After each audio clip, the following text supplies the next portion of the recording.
औज़ुबिल्लाहि मिनश्शैतानिर्रजीम बिस्मिल्लाहिर्रहमानिर्रहीम। अस्सलाम वालेकुम स्टूडेंट्स, उम्मीद करता हूँ आप सब लोग ठीक होंगे। I am your physics teacher और आज जो हमने फिजिक्स का कोर्स पढ़ना उसका नाम है थर्मोडायनामिक्स एंड काइनेटिक थ्योरी।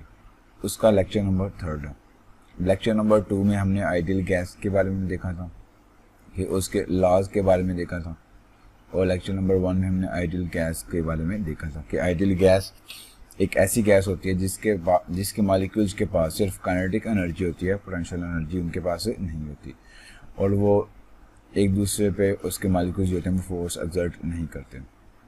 हमने लेक्चर नंबर 2 में देखा था kinetic theory of ideal gas के बारे में, आगे सारी इसकी डिटेल में हमने देखा था।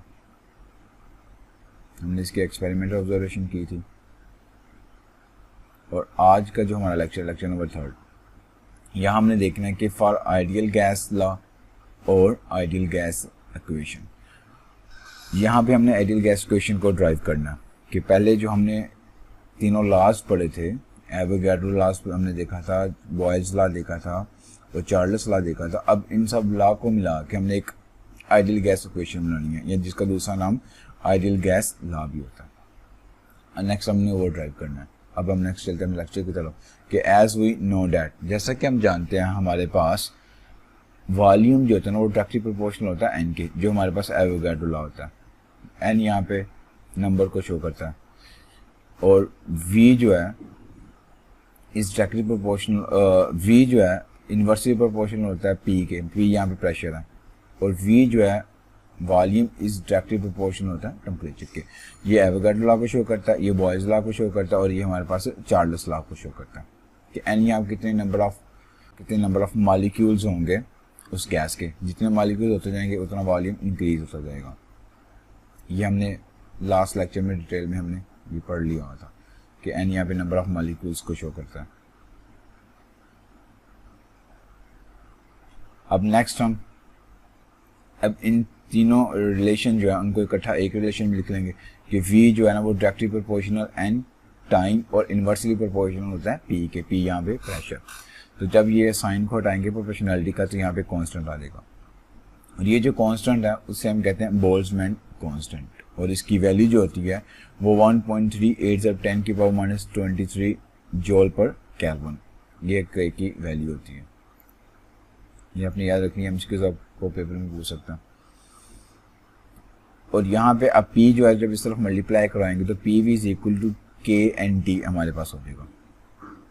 कि फर्ज करते हैं हमारे पास जो टोटल नंबर ऑफ मॉलिक्यूल्स हैं, टोटल नंबर ऑफ जो मॉलिक्यूल्स हैं वो हमारे पास N है, और नंबर ऑफ मॉलिक्यूल्स पर मोल के एक मोल पे कितने नंबर ऑफ मॉलिक्यूल्स हैं उसे हम Na से डिनोट करते हैं, और नंबर ऑफ जो मोल्स होंगे उसे हम स्मॉल n से डिनोट करते हैं। Then total number of molecules, अगर हम टोटल नंबर ऑफ मॉलिक्यूल्स देखने हो ये जो स्मॉल n है और इसे Na जो है इसके साथ जब मल्टीप्लाई करवाएंगे तो हमारे पास टोटल नंबर ऑफ मॉलिक्यूल्स आ जाएंगे जो हमारे पास n के इक्वल होगा। और उसके बाद हम नेक्स्ट क्या करेंगे, put the values of n in equation number 4। अब इस इक्वेशन नंबर 4 में हम n की वैल्यू जब पुट करेंगे तो हमारे पास ये वैल्यू निकलेगी PV is equal to n NaKT। तो अब K जो है वो हमारे पास R ओवर Na के इक्वल होता है कि R हमारे पास K Na के इक्वल होता है। तो जब हमने K की वैल्यू फाइंड आउट करनी होगी तो Na इस तरफ आगे डिवाइड होगा, तो वो वैल्यू जब यहाँ पे हम पुट करेंगे तो Na से कैंसिल आउट और PV is equal to NRT, ये हमारे पास एक रिलेशन निकलेगा। इस रिलेशन को हम कहेंगे कि ये हमारे पास आइडियल गैस इक्वेशन है या आइडियल गैस लॉ हमारे पास जो हमने प्रूव करना है। ये आपको पेपर में क्वेश्चन आ भी सकता है कि PV प्रूव करो, PV is equal to NRT। आपको ये वाला क्वेश्चन भी पूछ सकता है, या आपसे ये वाला कह सकता है कि आइडियल गैस लॉ को एक्सप्लेन करो या आइडियल गैस इक्वेशन को लिखो। जिस हिसाब से उसने क्वेश्चन लिखा होगा आपने वैसे उसको अटेम्प्ट कर देंगे। अब मैं आपको आइडियल गैस के बारे में दिखाता हूँ कि आइडियल गैस कैसे किसी कंटेनर में बंद हो तो कैसे उसके मॉलिक्यूल्स मूव कर रहे होते हैं। अब ये गैस के मॉलिक्यूल शो कर रहे हैं, गैस के मॉलिक्यूल्स इनके जो मोशन है वो रैंडम मोशन है, वो कोई इस तरफ लेफ्ट जा रहा है कोई राइट जा रहा है, कोई एक लीनियर मोशन नहीं है कि एक स्पेसिफिक डायरेक्शन में नहीं है। इनके मोशन चेंज होती जा रही है, इनके पास एनर्जी वो काइनेटिक एनर्जी होती है।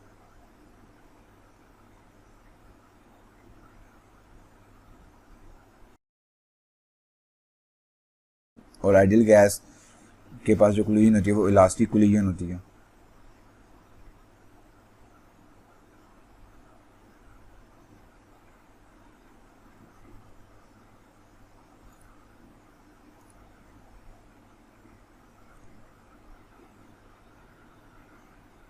और अब हम बात करते हैं कि हमारे पास एक कंटेनर है, उसके अंदर अगर हम गैस को स्टोर करते हैं तो उसमें अगर हम प्रेशर को इंक्रीज़ करें तो फिर क्या होगा, टेम्परेचर को इंक्रीज़ करते हैं और अगर नंबर ऑफ़ पार्टिकल को इंक्रीज़ करते हैं तो फिर क्या होगा। ये सारे केसेस को देखते हैं। पहला केस देखते हैं कि अगर increase pressure at a constant temperature, कि अगर हमारे पास एक गैस है तो उसका जैसे हम प्रेशर को इंक्रीज़ करते हैं और कांस्टेंट टेम्परेचर जो होगा वो कांस्टेंट होगा।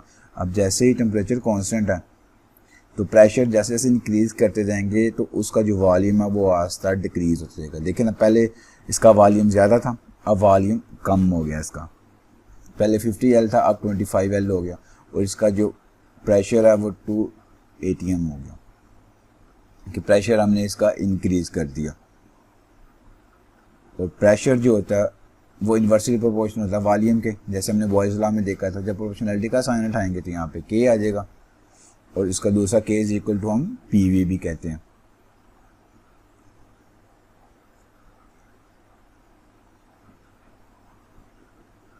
और फिर जैसे हम इसका प्रेशर रिलीज़ करते हैं, प्रेशर कम करते हैं, तो इसका वॉल्यूम फिर वैसे ही अपनी पोजीशन में आ जाएगा, या जिसे हम कहेंगे कि इसका प्रेशर जैसे ही कम होगा इसका वॉल्यूम जो होगा वो आस्ता आस्ता इंक्रीज़ होना शुरू हो जाएगा और जो टेम्परेचर है वो कांस्टेंट ही रहेगा। अब नेक्स्ट हम बात करते हैं कि अगर हम टेम्परेचर को इंक्रीज़ करते हैं और प्रेशर जो होगा वो कांस्टेंट होगा। अब प्रेशर यहाँ पे कांस्टेंट है तो अब टेम्परेचर को आस्ता आस्ता जब इंक्रीज़ करेंगे, जैसे अब टेम्परेचर को हमने इंक्रीज़ किया तो इसका जो वॉल्यूम है वो इंक्रीज़ हो जाएगा। V is directly proportional to T, और ये हमारे पास चार्ल्स लॉ आता है जो हमने लास्ट वाले लेक्चर में देखा था कि V जो होता है वो डायरेक्टली प्रोपोर्शनल टू T के होता है, तो टेम्परेचर के डायरेक्टली प्रोपोर्शनल होता है। और प्रेशर जो होगा वो यहाँ पे हमने कांस्टेंट रखना है। जैसे यहाँ पे आप देख सकते हैं कि प्रेशर 1 एटमॉस्फेयर है और फिर जैसे ही हम इसका टेम्परेचर आस्ता आस्ता डिक्रीज़ करेंगे तो इसका वॉल्यूम भी देखें आस्ता आस्ता डिक्रीज़ होना शुरू हो गया और इसके जो मॉलिक्यूल्स की जो हरकत है वो भी स्लो होना शुरू हो जाएगी, तो जिसकी वजह से उसका वॉल्यूम जो होगा वो भी कम होना शुरू हो जाएगा। अब नेक्स्ट हम देखते हैं कि अगर हम टेम्परेचर को इंक्रीज़ करते हैं और वॉल्यूम जो है वो कांस्टेंट रहे तो फिर उसकी कंडीशन कुछ इस तरह होगी। जैसे हमने टेम्परेचर इंक्रीज़ किया, देखिए इसकी कैसी कंडीशन होगी। इसके मॉलिक्यूल्स कितने जितनी भी हमारे पास स्पेस ऑक्यूपाई होगी हर तरफ फैल जाएंगे, हर तरफ उनकी मोशन होना शुरू हो जाएगी, रैंडम मोशन होगी इनके मॉलिक्यूल्स की।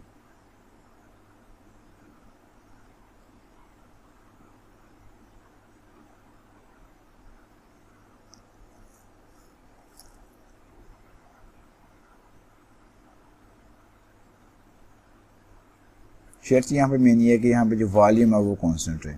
अब जैसे ही इसका टेम्परेचर डिक्रीज़ करेंगे, आप देखिए इनके जो मॉलिक्यूल्स हैं वो भी उनकी मोशन भी स्लो हो गई है और जो प्रेशर जो होता है ना यहाँ पे वो T के डायरेक्टली प्रोपोर्शनल भी होता है। कि जब आपने देखा भी होगा कि जब हमने टेम्परेचर इंक्रीज़ किया था तो उसका प्रेशर भी इंक्रीज़ हो गया था। अब यहाँ पे 1 atm लिखा है तो वहाँ पे 2 atm हो गया था।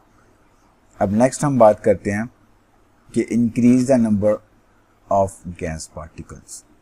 अब हमने ये, अगर हम गैस पार्टिकल्स इंक्रीज़ करें, अगर number of gas particle increase करते हैं तो उसका जो वॉल्यूम होता है वो भी इंक्रीज़ हो जाता है। वो भी डायरेक्ट रिलेशन होता है कि V is directly proportional to N।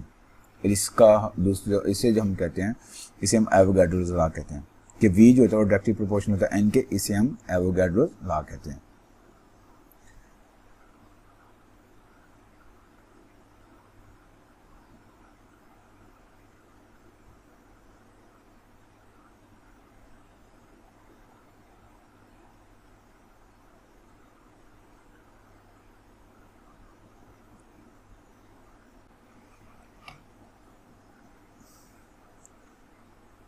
अब हम बात करते हैं आगे ideal gas model postulate of kinetic theory of gases, इसके बारे में हम लोग देखते हैं। ये वाला मॉडल भी इम्पोर्टेंट है, ये पेपर में आपको आ सकता है क्वेश्चन। अब इस मॉडल में सबसे पहला जो पॉइंट आएगा कि वो है कि जो गैसेस होती हैं वो मॉलिक्यूल से मिलके बनती हैं, और दूसरा जो पॉइंट आएगा कि molecules are in continuous random motion. अभी आपने वीडियो में देखा ऊपर कि ये जो गैस के मॉलिक्यूल्स होते हैं वो कंटिन्यूसली मोशन करते हैं, वो कंटिन्यूसली मूव कर रहे होते हैं, लेकिन उनकी जो मोशन होती है वो रैंडम मोशन होती है। और जितनी भी गैसेस होती हैं ना वो सारी गैसेस मॉलिक्यूल से मिलके बनती हैं। अच्छा, अब हम बात करते हैं point number 30। The size of the molecules are much smaller as compare to distance between two molecules.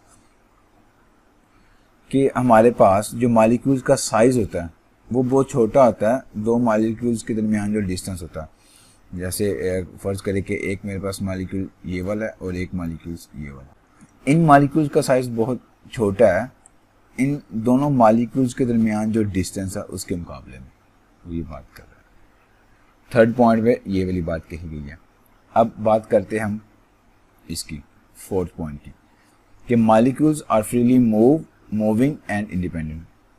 कि जो गैस के मॉलिक्यूल्स हैं, जो आइडियल गैस के मॉलिक्यूल्स हैं, वो फ्रीली मूव कर रहे होते हैं और इंडिपेंडेंट है, वो किसी पे डिपेंड नहीं कर रहे होते, क्योंकि उनके पास सिर्फ काइनेटिक एनर्जी होती है, उनके पास काइनेटिक एनर्जी होती है और वो फ्रीली इंडिपेंडेंटली मूव कर रहे होते हैं। और उनके जो मॉलिक्यूल्स होते हैं वो एक दूसरे को फोर्स होती है वो भी एग्जर्ट नहीं कर रहे होते, जैसे हमने पहले वाले लेक्चर में आइडियल गैस की डेफिनेशन में देखा था।